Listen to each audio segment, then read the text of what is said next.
All right, welcome back to Impulse Plays. My name is Ben, Landstillers Landers. I'm here with the one and only Crazy Carl Winter. How you doing, Carl?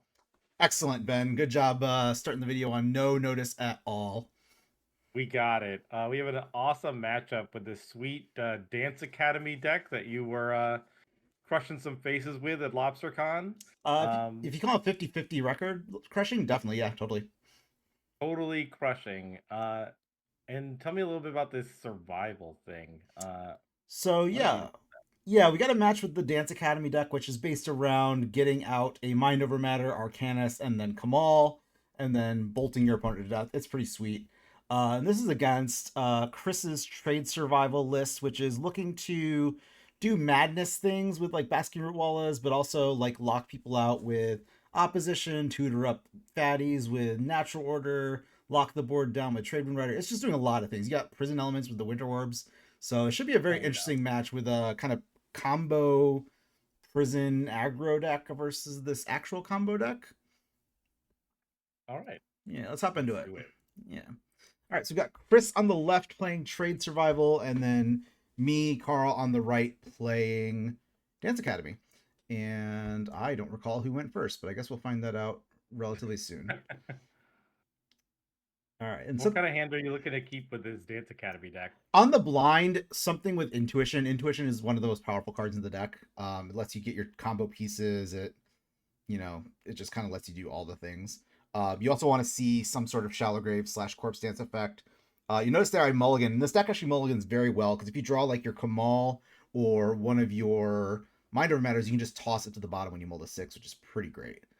Um, Like actually kind of an advantage being able to tuck that back into the deck. a little bit, yeah. It's kind of weird, and it's really like the Kamal, the Form of the Dragon, or the Mind Over Matter. You really want to toss back because like you can frantic search away Arcanus and get it out with like Corpse Dance at your opponent's end of turn, and basically get 2 turns with it, and draw a boatload of Hmm. cards.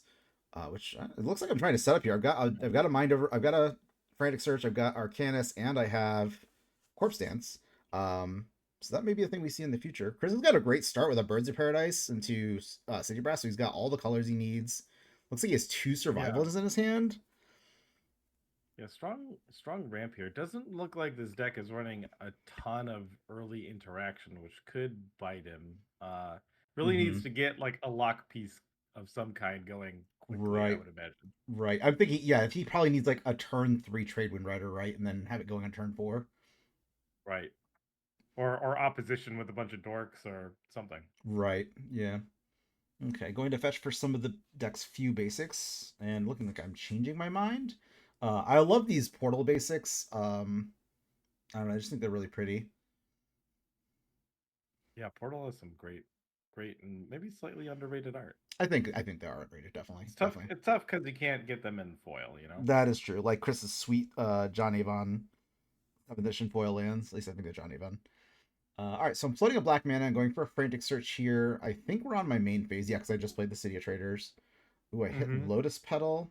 You're floating a source of mana, probably a Yeah, it's black. a black. Yeah, I got the die over the swamp to indicate that. So I'm getting rid of Form of the Dragon because you just never you very rarely hard cast that card in Arcanus to do the Arcanist, yep. aforementioned dance out. Okay, so Yeah, with that is a kitchen table terror, Arcanist the Omnipotent in the mm-hmm. graveyard. Yep, yep. Had a nice Lotus Petal there, so that's a nice little accelerant. It also allows me to corpse Notably, dance with buyback here, which is really sweet. hmm. Yeah, notably though, passing the turn, Chris is not dead yet. Looks like he Yeah. survivals, gets the squee. Okay. Yeah, I remember we had a discussion about what to get here.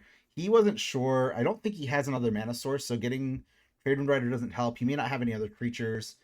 Like typically with Squee, you don't want to just get it and then go to your turn because you want to survival it before your turn, right? So you can get the Squee back to your hand. Mm-hmm. Just kind of get full value. But I think Chris is just Right, trying to like you set don't like up. you haven't gotten a you're right, you don't get a tutor off of it, right? Like you want to Exactly. abuse that trigger if you can. Exactly. It's just not being super mana efficient. It's not the worst thing in the world, and sometimes you just do it because you need to set up your survival turns in the future. But it looks like Chris might, yeah, I think he might have been short a creature here, so he needed the squee to set up the survival. Mm-hmm. Okay, looks like he's activating survival here. Was it a wall of blossoms I saw you got? I think Might so. have been, yeah. It's Okay. a wall, draw a card. Yeah, I'm thinking you might be short on lands. Unless we see if we see a land come out here. Okay. Ooh, Cradles. Cradle's Cradle's a good pretty one. good, yeah. Probably he's not going to do a whole lot that's relevant, right? Like, he's got the Sylvan Library. It looks like he's looking to drop, which will set him up really well for the next couple Hmm. turns. Sylvan Library plus Survival. It feels like Yeah, winning more to me, but it's very good. Like, you get to reset your draws and all that good stuff. hmm Yeah, he just needs to fade being dead on your turn, I think. Yep, which is I don't have a kill Oh, in my hand, but I do have the this is Corpse this is Dance. end of turn reanimating Arcanus. Is that right? Yes, it is. And what happens is I get to tap it and draw 3, and then it doesn't exile until the next end step, which is going to be at the end of my turn. So I get to untap, draw a card for the turn, and then tap it and draw another 3 cards, which is going to do a lot to set myself up for success. I see That's it. pretty I see an disgusting. Intuition, Read the Runes, which is a sweet card, Lotus Petal. Deck has just a decent amount of fast mana, so just, I mean, drawing 6 is just often going to get you where you need to go. I imagine that it would. Yeah. So what I'm looking for here is some way to get Mind Over Matter into play. And what Oh, that's going to that's a new addition. entail, yeah, it's going to entail getting Cabal Therapy and a pair of Academy Rectors. The correct move here is to give me the Cabal Therapy because I have to cast the Cabal Therapy to be able to flashback the Academy Rector when I get it back with Shallow Grave. Um, Mm-hmm. and Chris Oh, doesn't, so yeah, that's the play that's gonna tax your mana the most. exactly. That's kind of like the bottleneck that I could find myself in here. Um, which he does correctly. Yep, very good. Well chosen by Chris. That said, I do have the land and the shallow grave, so looks like I get to Cabal Therapy him. Doesn't really matter what I name. I think I named like Naturalize or something like that. Mm-hmm. And he shows me a pair of survivals in a Drainage Tournament along with the Leon War Elves. And then the Corpse Dance, or sorry, the Shallow Grave brings back the Academy Rector. Flash back the therapy. Yep, Trigger the sacrifice a creature. rector. Yep. So notably, when you do this, the Academy Rector's search resolves first, then the Cabal Therapy resolves. I played this at LobsterCon just this past weekend, and I did not resolve a Cabal Therapy at one point. I just sacked the Rector, got my enchantment, and went on my way. And after the game, my opponent's like, "Did you just forget to name a card with Cabal Therapy?" I was like, "I sure did." So here you see the Didn't combo. need to. Still on the stack. Yeah, exactly. So the combo here is you draw 3 cards with Arcanus, discard a card to Mind Over Matter, untap Arcanus, draw 3 more cards, repeat ad nauseum. It looks like I'm gonna manually go through the combo. Right. Ultimately, you get a Kamal in your graveyard. You shallow grave that back out, um, and then you use those cards in hand to It is, twiddle the Kamal and bolt them to death. So yeah, I'm untapping my oh, lands okay. now. Oh, that's so busted. Yeah, it's pretty silly. Oh, I forgot to put that shallow grave in my graveyard. Yeah. Gotta get in the right spot. Well, There we well, go. good Good job. job. Good job maintaining a clean game state there, keeping the correct graveyard order. Doing the best I can. All right, and then yeah, this You starts got the the ball. combo, which is bolt, and you do that like 6 or 7 times, and your opponent dies. So Chris Nice. allowed me to save game actions by not tapping all my things, but that's basically like how the deck combos out. The other win condition is Form of the Dragon, which can sometimes just get you there, but it wasn't Mm-hmm. really necessary there. Um, Post board, the deck sides in some Buried Alives, a pair of Phyrexian Dreadnoughts, and a Suture Ghoul. And the idea is you become kind of like a bad Angry Hermit, sort of, or faster Angry Hermit. I don't know. But you get basically Buried Alive for Dreadnought, Suture Ghoul, Shallow Grave the Suture Ghoul out, attack for 24. It's only effective against not Swords of Plowshares decks, and Chris does not happen to be a Swords of Plowshares deck, so I do believe that I is what mean, I sided in. mhm. I mean that seems good, right? Your reanimation effect, giving the haste, also very powerful. Mm-hmm. Yeah, and Chris has only got a couple of Tormod scripts that are really effective here.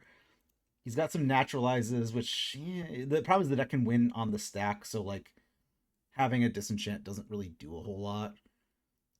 Right, as long as you have another card to discard and keep your chain going in response, right? Precisely. I have run into that situation before where I just had to combo and I was short a card and my opponent had just enough interaction to kind of get there, right? Yeah. All right, so Chris Oh, got another good what a start. shiny Yanor Elf. That is beautiful. Those are now signed. Ooh. by Not yet. Anthematics. Not now, but I mean, as of now, they're signed. That's right. All So right, it's so like turn one, Dark Rip, Buried Alive, as one does. yep. And notably, the downside of doing this here, I don't know what the rest of my hand was because I was busy looking at Chris's sideboard, but the I could get Tormod's Cryptid here, and then I basically Right. get two Yeah, for one. you're right. You're really just floating it out there. Yep, but unfortunately for Chris, I have the Corpse Dance, which gets back the Suture Ghoul, and it exiles these Phyrexian Dreadnoughts and crashes in for 24. And even if Chris Yikes. did have like a naturalize, which looks like he did, just does nothing. Doesn't anything. He's a turn short from natural order. Yeah, yeah. Notably, he can only block 1 point of damage. Yep, yep. Those are some fast games. Yeah, they can be very quick. So I boarded out Lotus Petals for reasons. The form of the dragon's not very good against green decks. The Read the Rune's a little bit slow. And I just brought in some enchantment hate. I think I was worried about him Is it having because they just know, something. naturalize it? Like that's the big target. Yeah, exactly. So you don't want to have that happen. I will tell some pretty bad beat stories when I do my LobsterCon write up with regards to disenchant effects on my Form of the Dragon. But very cool match. Sorry, Chris, that was really quick. It did not have a lot of interaction, so kind of went quick. It could have been a little bit different if Chris had drawn an opposition early or gotten a trade wind writer out early, but really with that kind of speed, like there's not a lot of decks that can compete with that, right? Yeah, that was tough. I don't think he had access to 4 mana in that second game, so that's brutal. Yeah, but he did, he put up a good fight and he was a good sport and let me go through the combos. So yeah, that was great. Yeah. All right. Yeah, so hopefully we'll get that back on camera sometime in the near future. I still have the deck together. I haven't taken it apart yet, but it may come apart for Fall Brawl. We'll see. But yeah, any final thoughts, Ben, before we wrap up? Deck is sweet. It crushed me in the side event day 2. Oh, that's right. Okay, still little, still got a couple bruises from that one. Yeah, fair enough. Notably, we did record another game with this. It was actually Ben versus myself. It was the same matchup because Ben was playing against Mike Harris on Dance Academy, and Ben was playing Draco Blast. In the game we played, I got out Form of the Dragon on turn 1 multiple games, but then you kept on dropping Hypnotic Specters, and then you were eventually able to just Draco Blast me out or Bolt me out in 2 games straight. But that did not happen against Mike because it sure didn't. As I understand it, you forgot Form of the Dragon existed. So I think all your bolts came out. I mean, he just didn't. Right, he just didn't Form of the Dragon me in the first game. Mm-hmm. Yeah. In the second game, I tried a different sideboard strategy than against you, where I tried to board in a bunch of other pseudo hate pieces, but that also didn't work. Yeah, so. don't mess with the success, man.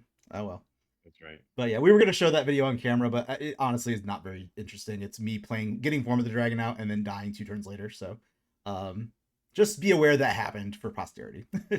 All right. For Ben and myself, thanks for watching, everybody, and hope you guys enjoyed it. And we'll see you in the next one. See ya.